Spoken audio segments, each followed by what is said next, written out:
The term built like a tank is slightly overused amongst us watch people. It implies that something would easily demolish any other vehicle or object in a collision. Amusingly, a mechanical watch is full of fragile bits of cogs and springs, and the term should be used sparingly in my opinion. A slow increase in pressure or a bit of magnetism around, sure, most watches now will withstand that. A bump against concrete likely won't kill your watch, but it'll sure leave a blemish on that fancy polished bevel or bracelet, and you will be left with a sad face.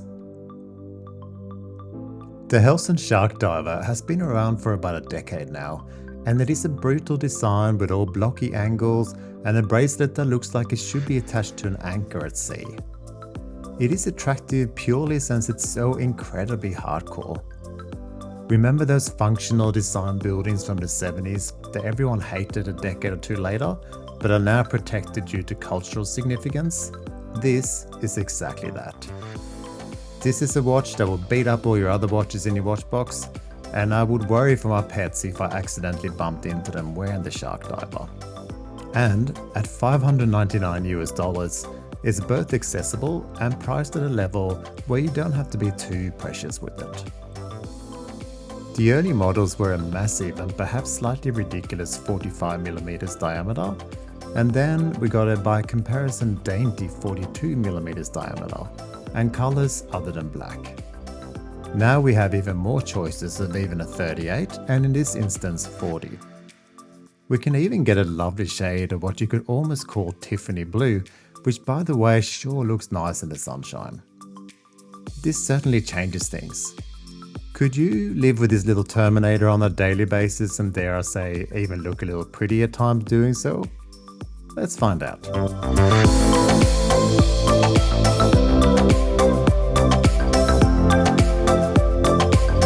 If you're here for the first time, welcome and thanks for joining me.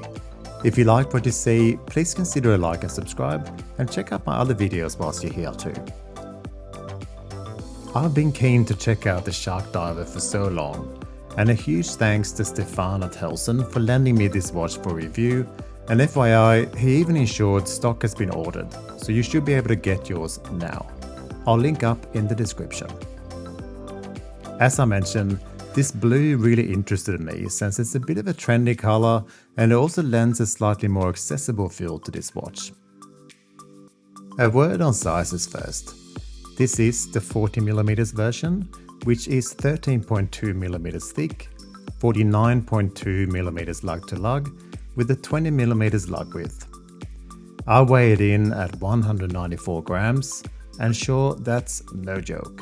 But you can also get this watch in titanium, which should shave off about 70 grams of that, and of course you can also put it on a rubber strap that's also included. This is my second Helson watch that I've checked out. My first one was the Sharkmaster, which is a fantastic Omega 300 homage, and what is supplied with both of these watches is a great watch roll and inclusions, so let me start with that. When you open the basic cardboard box, you're met by a large black faux leather watch roll. Within, you get the watch, a spare rubber strap, styled like the isoframe ones, spare bracelet screws for both the individual links and the lugs. The lugs here are unusual in that it's a screw-in arrangement, so you need an Allen key on both sides to swap out the bracelet to the spare strap. Unpacking the tool provided, I was like, okay, this is handy, but I still need to find my original set of Allen keys somewhere, which in a household of a Swede that's grown up with IKEA is never a deal breaker. But then I realized, it's got a secret trick. So you were well looked after here by Helson, with most of the tools and spare parts for your bracelet and rubber strap.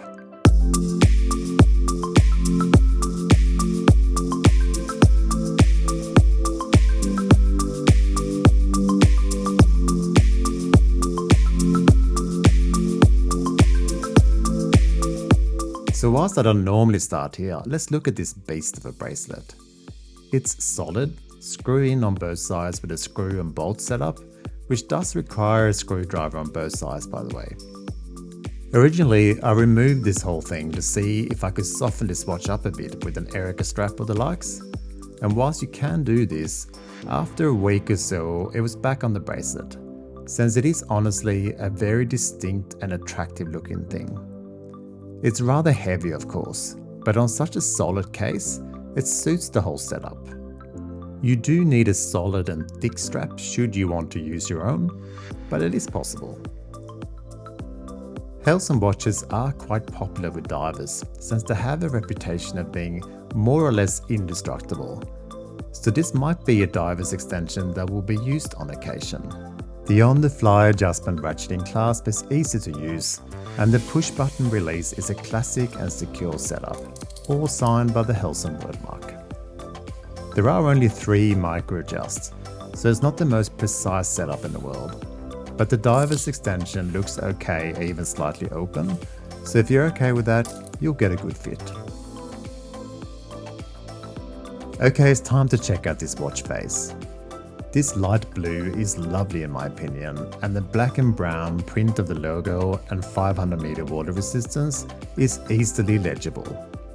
Sure, if you go extreme macro here, the print bleeds a tiny bit, and there is some slight yellow residue underneath the black text.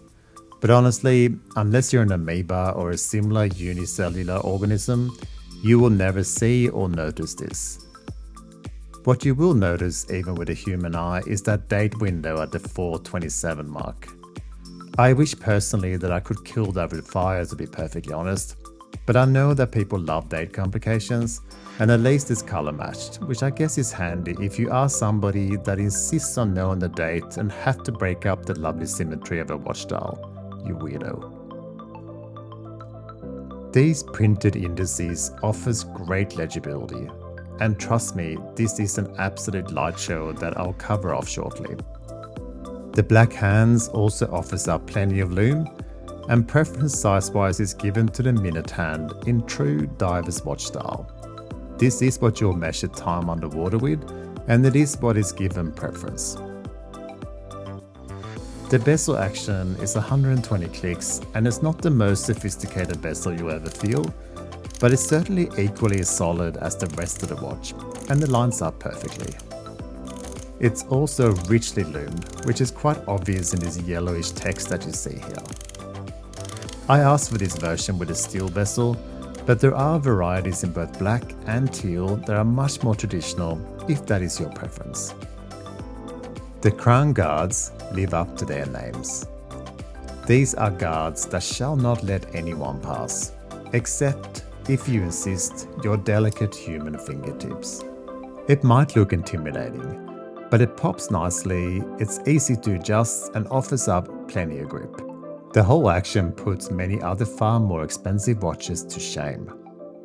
The brushed ever so slightly curved case is intimidating for sure, as is the muscular lugs. But it's interesting how quickly you get used to it on your wrist, and it becomes less of an in-your-face feature over time. Flipping the watch over reveals some nice diver and shark motifs, and also surprisingly the serial number engraved. The Miyota 9015 is what ticks within, which, if you watched any of my microbrand watch owners interviews, is a far more reliable and safe option than many Swiss alternatives. That said, there are plenty of other Helson watches with Swiss movements should you prefer that, so have a look on their website. Now finally it's time for the Lume show. It speaks for itself.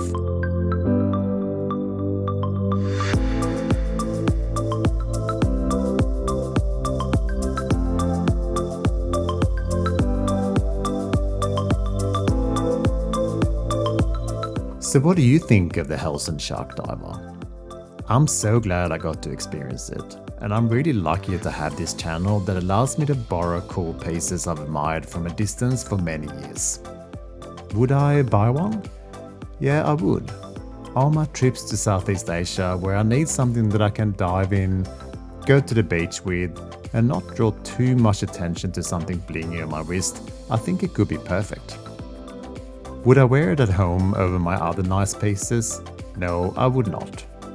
I think there is a fit for purpose here, and that purpose is adventure, travel, and wearing something that you don't have to baby or even worry about for 1 second.